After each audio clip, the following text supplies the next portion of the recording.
नमस्कार दोस्तों, आज की कहानी का शीर्षक है हर सिंगार। घर में घुसते ही अमर ने हमेशा की तरह अम्मा और भाभी को बरामदे में बैठे इंतजार करते पाया। पैर छूते ही उन्होंने झोली भर आशीष थमा दिए थे। खूब आगे बढ़ो, खूब कमाओ, खूब खुशी रहो, कभी दुख ना आए कोई। दुख का नाम लेते ही साड़ी के पल्ले से अपनी आंख नाक पोंछते हुए अम्मा ने उस दुख की भूमिका बनाई जो वह बताने वाली थी। रज्जन घर छोड़कर चला गया। मातम फैल गया है शादी वाले घर में। पड़ोस के घर की ओर देखते अम्मा की आंखों में सच में आंसू बह निकले थे। अमर ने बात को समझने की चेष्टा की। मतलब कहाँ चला गया रज्जन? धोखे से शादी करा दी गई उसकी लड़की का बायां हाथ एकदम बेकार है। समझ लो बस लगा है शरीर में, इतना बस इतना ही उठता।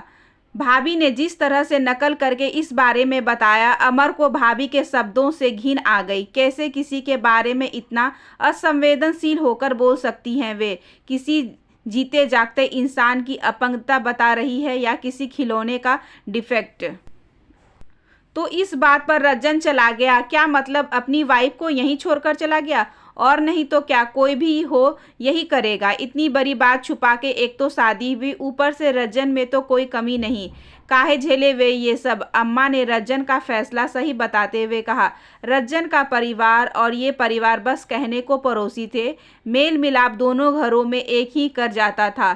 बचपन से आज तक क्या किसके यहाँ पका कोई नहीं जानता। सारे व्यंजन मिलाकर दोनों घरों की थाली लगती थी। इस घर के दोनों लड़के और उधर से रज्जन, ये तिकड़ी महसूस थी। तीनों साथ बड़े हुए, साथ पढ़े और साथ ही पीटे भी। रज्जन की उम्र 20 साल रही होगी कि उसकी माँ चल बसी।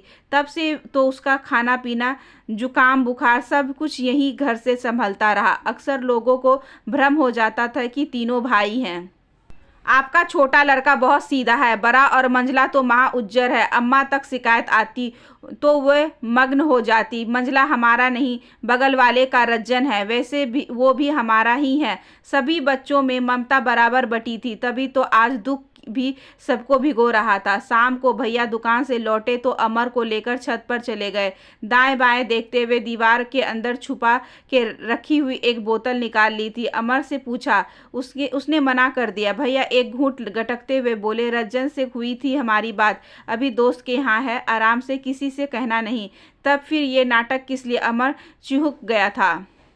अरे एक लूली लड़की लाकर पटक गए सब। ठीक किया जो भाग गया। अब हालत खराब है सबकी, रज्जन के पिताजी की भी, लड़की के बाप की भी। वो सब लुल्ली लंगड़ी। अमर को लगा जैसे एक फांस आकर गले से चुभ लग गई हो।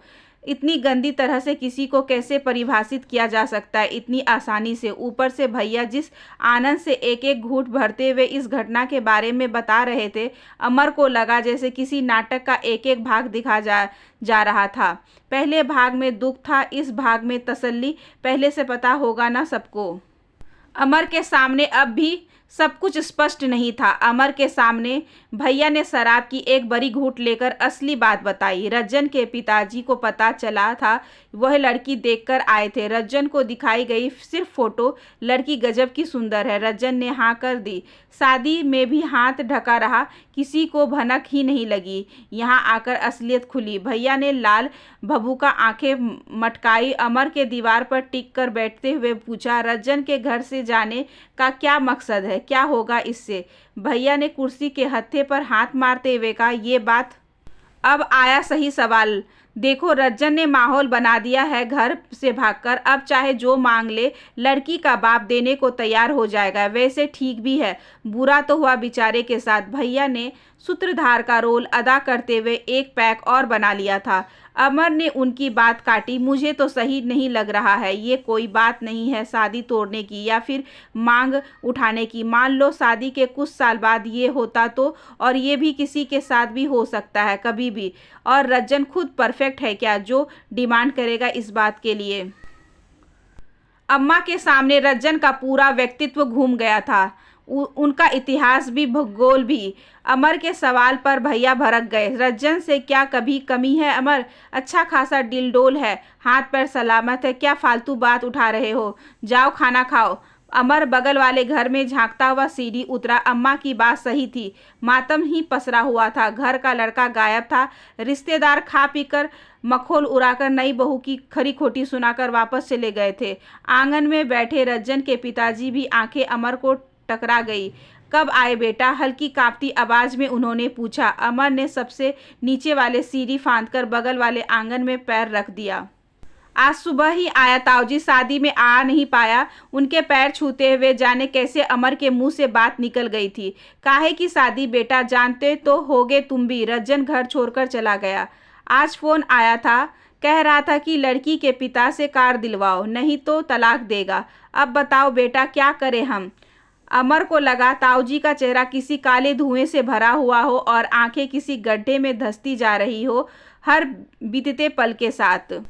बहुत अच्छी बहू लाए हम, बस वही हाथ वाली बात को लेकर हल्ला हो गया। कितनी पढ़ी लिखी है?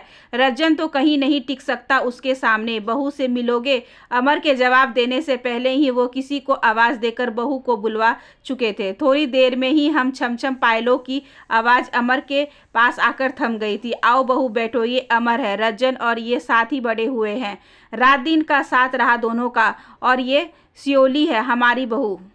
ताऊजी ने परिचय की गांठ में दो अपरिचित नामों को बांध दिया था। दोनों तरफ से नमस्ते के लिए हाथ उठे। रज्जन के साथ इसकी जोड़ी एकदम बेमेल थी। कहाँ रज्जन की धूर्तता से भरा चेहरा, जिसमें पान मसाला गुलगुलाने की आदत उसको भी विभस्त बना जाती थी, और कहाँ इस लड़की की मासूम चेहरा, जिस पर सुघुरता और शिक्षा के निशान साफ साफ देखे जा सकते थे। क्या नाम बताया था ताऊजी ने? सियोली। अमर मन ही मन बुदबुदाया। सियोली यानी हरसिंगार। आंगन में लगे पेड़ पर नज़र टिक गई। इस पेड़ के फूल बस गिरने के लिए जन्मते हैं क्या? ताऊजी ने।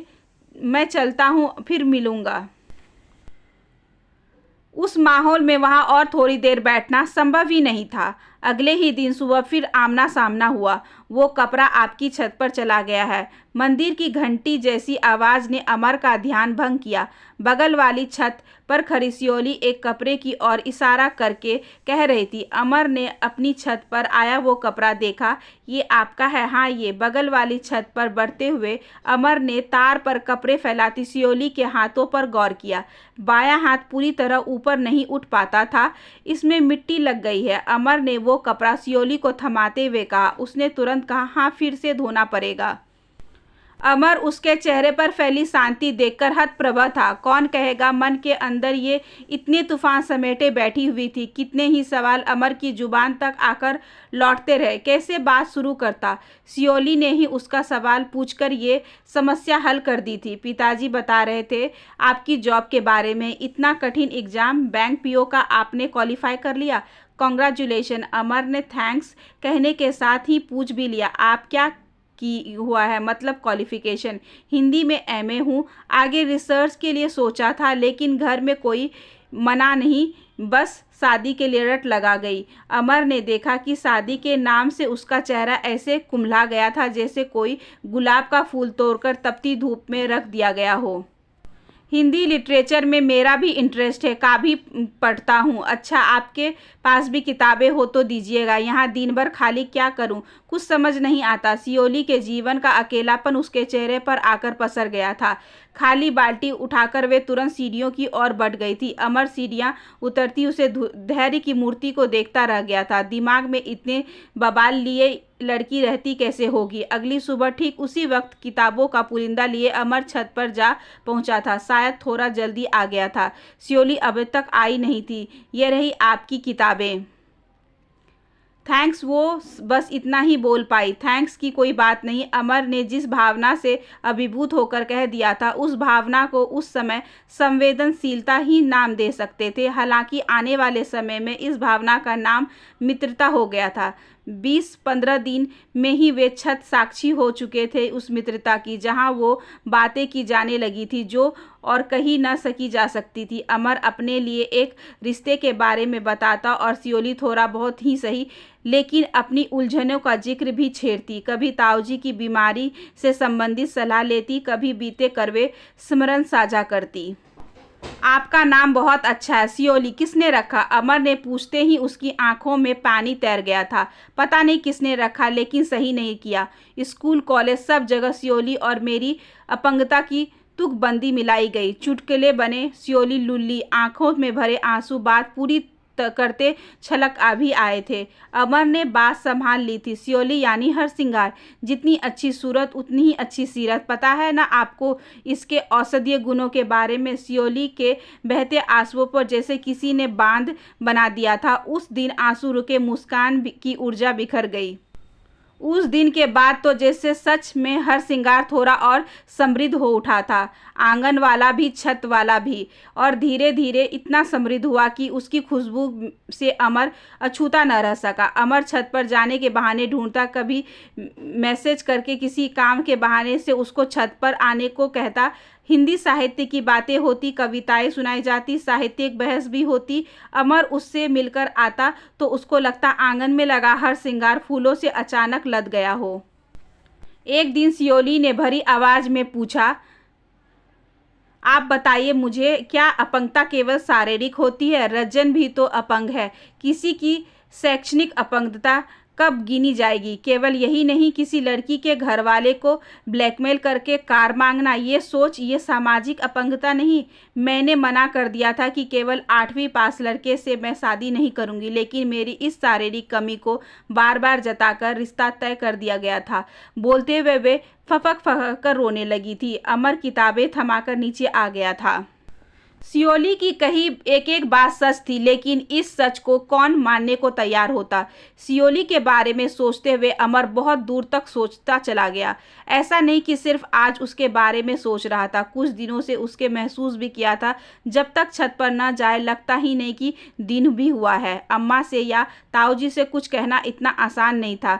भैया से ही सियोली के बारे में बात की जा सकती थी। रात में भैया छत पर होते थे, इसी उम्मीद से अमर छत पर पहुंचा। भैया वहां थे नहीं, लेकिन मेज पर रखी बोतल और गिलास में बची शराब उनकी थोड़ी देर पहले की उपस्थिति दर्ज करवा रही थी।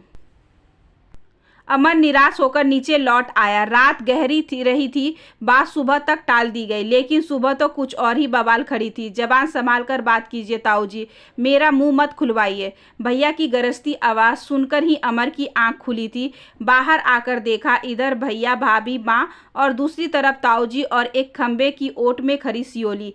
क्या हुआ भैया? अमर ने भैया के पास जाकर पूछा। उनकी आंखें आग उबल रही थी। होना क्या है? खुद का पति छोड़कर चला गया, मेरे ऊपर इल्जाम लगा रही है कि रात में इसकी छत पर मैं गया था। अरे अच्छी खासी बीवी है, इसके पास काहे जाएंगे? ये तो अमर उनको खींचता हुआ अंदर लाने लगा था। भैया चिल्लाते जा रहे थे, कल रात 12 बजे तो घर लौटा हूँ, कह रही है 10 बजे इसकी छत पर गया है मैं।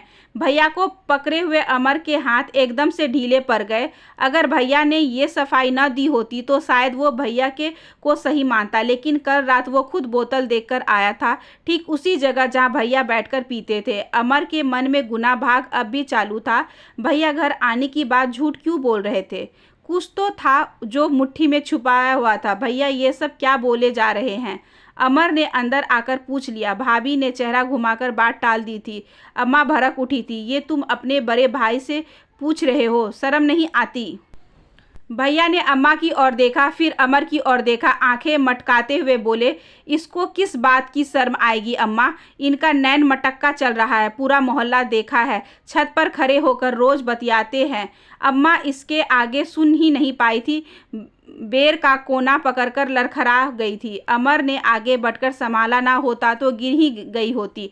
हमारी कसम खाकर बताओ अमर, ये सब सच है? अम्मा ने अमर का हाथ लेकर अपनी सिर पर रख दिया। अमर ने झटके से अपना हाथ खींचा। पहले भैया का हाथ अपने सिर पर रखवा कर पूछिए कि कल रात वहाँ गए थे कि नहीं। भैया को तो जैसे बिजली का नंगा तार छू गया था। पहले बताओ तुम किस लिए जाते हो? भैया तमीज़ से बात कीजिए, मैं आपकी तरह नहीं हूँ, मेरी तरह नहीं हो। किस लिए बात करते हो फिर? शादी करोगे क्या? जाओ कर लो, हाथ देखे हैं ना उसके। किसी दानव की तरह अट्टहास करते हुए भैया कमरे के बाहर निकल गए थे। अमर घर में रुक ही नहीं पा रहा था। बाहर आते ही उसने सबसे पहले फ़ोन ही करना ठीक समझा था। हेलो सियोली, सुनो, कुछ बात करनी है। किस लिए फ़ोन किया है? सवाल पूछते हुए उसकी आवाज़ भरा गई थी। थोड़ी देर बाद वो सुबकने भी लगी थी। अमर ने इससे ज़्यादा बेबस कभी महसूस ही नहीं किया था। सियोली, मेरी बात सुनो, मुझे पता है सच क्या है। हेलो, सुन रही हो ना? एक बात बताओ। पूछिए, उधर से हल्की सी आवाज़ आई। तुम किस बात का इंतज़ार कर रही हो? अपने घर क्यों नहीं चली जाती? किस घर की बात कर रहे हैं आप? मायके की? वो मेरा घर होता तो मुझे ले नहीं जाया जाता अब तक। भाई कह चुका है, साफ साफ बोझ हूँ मैं सब पर। सियोली की आवाज़ फिर से भर आई थी। अमर ने एक लंबी सांस लेकर पूछा, तुम क्या सोचती हो खुद को? कल सब आ रहे हैं, पापा और रज्जन भी। कल पता चल जाएगा कि क्या करना है। तुमने ठीक से सुना नहीं। मैंने यह नहीं पूछा कि तुमने आगे के लिए क्या सोचा है। मैं यह पूछ रहा था कि तुम अपने को क्या सोचती हो। तुम भी बोझ मानती हो खुद को? थोड़ा देर उधर शांति रही, फिर जवाब आया, सच बताऊं? हाँ, बिल्कुल सच। बचपन से अब तक अपने अधूरेपन को लेकर इतना कुछ सुना है कि मन में कुंठा तो बैठ ही गई थी। फिर शादी के बाद ये कुंठा और बढ़ी। लेकिन सियोली कुछ बोलते बोलते रुक गई। अमर ने बात पूरी करने के लिए कहा, मैं सुन रहा हूँ, बोलो। आपने मेरे अंदर की कुंठा को काफ़ी हद तक कम कर दिया है, या कह लीजिए ख़त्म ही कर दिया है। अमर को लगा जैसे सियोली सामने होती तो ये बात सुनते उसके देख ही भी लेता। चेहरे पर कौन सा रंग आया होगा इस वक्त? दोस्ती का या फिर कुछ और कुछ कहना चाहती हो? अमर कुछ और भी सुनना चाहता था। सियोली ने कहा भी, शायद मैं कल यहाँ से चली जाऊँगी। एक रिक्वेस्ट थी आपसे। आपने मेरे लिए बहुत कुछ किया है। बस मेरे ऊपर लगा ये दाग हटा दीजिए कि मैं झूठ बोल रही थी। सबके सामने कह पाएंगे कि आप जानते हैं आपने भाई की असलियत। आप मेरा साथ देंगे? तुमसे कुछ पूछना था, बताओगी? अमर ने जवाब देने की बजाय एक और सवाल पूछ लिया था। पूछिए, बहुत धीमी आवाज़ सुनाई दी। मैं तो तुम्हारा साथ दूंगा। तुम मेरा साथ आगे तक चलोगी?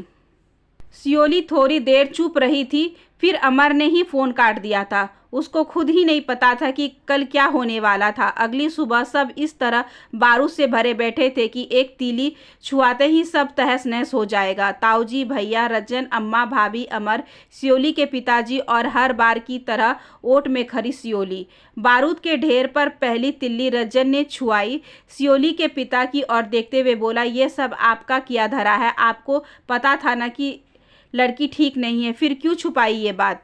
हमको लगा तुम्हारे पिताजी जानते हैं, तुमको बता देंगे। सियोली के पिताजी निगाहें चुराते हुए बोले। रज्जन भड़क गया था। कतई नहीं, जानबूझकर छुपाई गई बात। दोनों बुड्ढों की मिली भगत थी। लाकर थोप गए इसको हमारे ऊपर। बदतमीज की सीमाएं लांघते हुए रज्जन दहाड़ा। अब बारी भैया की थी। रज्जन को समझाते हुए बोले, या तो तुम अपने ससुर से कहो मुआवजा भरे इस शादी का, या तो इस लड़की को भेजे मायके। खाली बैठी हम सबके कैरेक्टर पर उंगली उठा रही है। अब तुम बताओ रज्जन, मैं इसके पास जाऊंगा? तिरछी मुस्कुरान फेंकते हुए भैया ने चोर नज़रों से सियोली को देखा। वे अभी भी चुप रही थी। रज्जन को भैया की बात से बल मिल गया था। सीना तानकर आगे बढ़ा। हाँ, या तो कार दे जाइए या नहीं तो अपनी लड़की को ले जाइए। 2 दिन के अंदर कागज़ भिजवा दूंगा तलाक के। चुटकी बजाते हुए रज्जन अच्छा खासा लफंगा लग रहा था। कार का इंतजाम हो जाएगा रज्जन बाबू, आप बात को यहीं ख़त्म कीजिए। सियोली के पिताजी ने अचानक हाथ जोड़कर आत्मसमर्पण कर दिया था। अमर ने कोने में खड़ी सियोली को देखा। ठीक उसी वक्त सियोली ने भी उसको देखा। आंखों ही आंखों में संबल, विश्वास और भरोसा के संदेश भेजे गए। सियोली के पैर आगे बढ़े। किस बात के लिए कार चाहिए आपको? सियोली ने रज्जन की कुर्सी के पास जाते हुए पूछा। रज्जन भड़क उठा। अन्याय हुआ मेरे साथ। आधी अधूरी लड़की हमारे गले धोखे से बांध दी गई, इसलिए चाहिए। कार मिलने से मेरा अधूरापन दूर हो जाएगा? सियोली ने गरज कर पूछा। फिर रज्जन की आंखों में झांकते हुए बोली, आपको शक नहीं हुआ कि शादी से पहले की कोई बात होगी जिसकी वजह से इतनी पढ़ी लिखी लड़की आप जैसे लड़के से ब्याही जा रही है? एक साथ कई बारूद के ढेर सुलग पड़े थे। रज्जन उठकर खड़ा हो गया था। सियोली के पिताजी तेज आवाज में चिल्लाए, चुप रहो सियोली, ये क्या बेमतलब की बात उठा रही हो? महीने भर से चुप हूँ, अब बस हो गया। क्या गलती थी मेरी? अपाहिज हूँ यही ना? और आपने क्या किया? एक मुझसे भी ज़्यादा अपाहिज के साथ मुझे बांध दिया। वो लड़का जो शादी के बाद घर से भाग जाता है, फिर मुआवजे के रूप में कार मांगता है। शादी है या विपदा, मुआवजा किस बात का बोलते हुए सियोली कांपने लगी थी। लेकिन अभी उसका बोलना पूरा नहीं हुआ था। न शकल न अकल। आप अपने को गौर से देखिए रज्जन, तब समझ में आएगा कि अन्याय किसके साथ हुआ है। रज्जन दहाड़ कर बोला, अब तो इसको मैं नहीं रख सकता, इसको ले जाइए तुरंत। तुम कौन होते हो मुझे रखने या न रखने वाले? मैं खुद नहीं रहूंगी यहाँ। सियोली ने रज्जन को फैसला सुनाते हुए अपने पिता की ओर भी देखा। आप भी मत घबराना, वहाँ भी नहीं जाऊंगी। पढ़ी लिखी हूँ, खुद को संभाल सकती हूँ। रज्जन को तब भी चैन नहीं मिला था। कुर्सी पर बैठकर पैर हिलाते हुए सियोली के पिताजी से बोला, और अपनी लड़की से कहिए भैया से माफ़ी मांगे, इतना घटिया इल्ज़ाम लगाया है इन पर। सियोली ने अपने पिता की ओर देखते हुए कहा, इल्ज़ाम नहीं, सच है ये सब। कल रात मैं किसी काम से छत पर आई तो ये अपनी छत पर बैठे हुए पी रहे थे। मुझे देखते ही इस छत पर कूद पड़े और बोले कि रज्जन नहीं है तो क्या मैं हूँ। रुकते हिचकते सियोली के मुंह से बात निकली। पूरी बात कह भी नहीं पाई थी कि आंखें भरने लगी थी। इसके आगे कुछ बोला नहीं गया। कितनी झूठी है ये सब। ये तो तब तक घर में भी नहीं था। मुंह तोड़ दूंगा मैं इसका। भैया हाथ उठाकर सियोली की ओर बढ़े ही थे कि अमर ने रास्ता रोक लिया। भैया की आंखों में झांकते हुए बोला, सियोली पूरी बात सच कह रही है। आप कल रात पी भी रहे थे, उसकी छत पर भी गए थे, भूल गए क्या? कल मुझसे बोले तो थे कि गए थे। सियोली के लिए उठा हाथ अमर ने पड़ चुका था। अम्मा सन रह गई थी। एक गैर लड़की के लिए दोनों भाई लड़ पड़ेंगे। चोट खाए सांप की तरह भैया फुफकार रहे थे। गैर नहीं है ये लड़की अम्मा, रोज छत पर तो तोता मैना बने रहते हैं दोनों। इनका कैरेक्टर कौन बताएगा कैसा है। भैया के कहते ही सबकी निगाह का केंद्र बिंदु वो दोनों हो गए थे।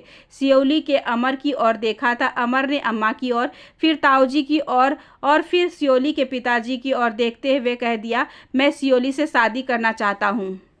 इतनी देर से सुलगते हुए बारूद के ढेरों में एक साथ विस्फोट हो गया था। अम्मा की दहाड़ सुनाई दी, दिमाग ठिकाने है तुम्हारा? क्या बक रहे हो अमर? ऐसे लोगों की शादी ऐसे लोगों से होती है। तुम काहे खुद को झोंक रहे हो? अमर ने आगे बढ़ते हुए अम्मा से पूछा, ऐसे लोग मतलब कैसा लोग? अम्मा ने पल्लू संभालते हुए पूरी अकड़ में कहा, विकलांग लोग। अमर ने अम्मा के पास जाकर दृढ़ आवाज में पूछा, फिर भैया और भाभी की शादी कैसे होने दी आपने? अम्मा ने बगल में खड़े अमर को सिर उठाकर देखा। अमर ने अपनी बात का मतलब समझाया, अपंगता केवल वही नहीं होता जो दिखती है। चरित्र की अपंगता नहीं गिनेंगे आप? शादी से पहले कितनी लड़कियों से संबंध रहे भैया, और किस हद तक रहे आपको नहीं पता क्या? चारित्रिक अपंगता होते हुए भी भाभी से कैसे जोड़ दिया आपने उनको? कल रात भी इसी अपंगता के चलते हुए बगल वाली छत पर कूद पड़े थे। चुप हो जाओ अमर, भैया चीख कर बोले थे। अमर ने भाभी की ओर देखा। क्रोध और अपमान से चेहरा लाल था उनका।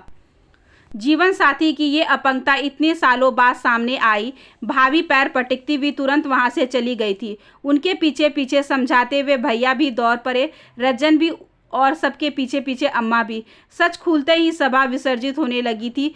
सिर्फ दोनों बुजुर्ग ही बचे थे, ताऊजी और सियोली के पिता को देखते हुए अमर ने पूछा, किस हिसाब से आपने ये शादी तय की थी? किस बात को छुपाया? ये बात सामने आती नहीं क्या? हर तरह से बेमेल जोड़ी है ये। आप लोग ने बनने कैसे दी शादी? ताऊजी की आंखें झुक गई। अमर के हाथ जोड़कर सियोली के पिताजी कहा, माफ़ कीजिएगा, लेकिन केवल शारीरिक कमी को इतना बड़ा हौवा बना दिया आपने कि अपनी बेटी का क्या नुकसान कर रहे हैं ये भी नहीं दिखा आपको। अमर के जुड़े हाथों को उन्होंने कसकर थाम लिया था। उनकी आंखों से गिरते आंसू उन चारों हथेलियों पर भिगोते जा रहे थे। ताऊजी ने भी अमर का सिर थपथपाया, आशीर्वाद दे दिया था। अमर ने मुड़कर देखा, सियोली उसी तरह ओट में खड़ी थी। नजरें एक बार फिर मिली। अमर की नजरें पूछ रही थी, हर श्रृंगार कितना खिला है इस बार? सियोली की नजरें बता रही थी, इतना खिला कि पूरा आंगन भर गया। आशा करती हूँ कि आज की ये छोटी सी कहानी आपको अच्छी लगी होगी। अगर अच्छी लगी हो तो please like, share and subscribe करें हमारे चैनल को। ज़्यादा से ज़्यादा शेयर करें और बेल आइकन को ज़रूर प्रेस कर लें ताकि अगली वीडियोस की नोटिफिकेशन आपके पास सबसे पहले पहुँचे। धन्यवाद।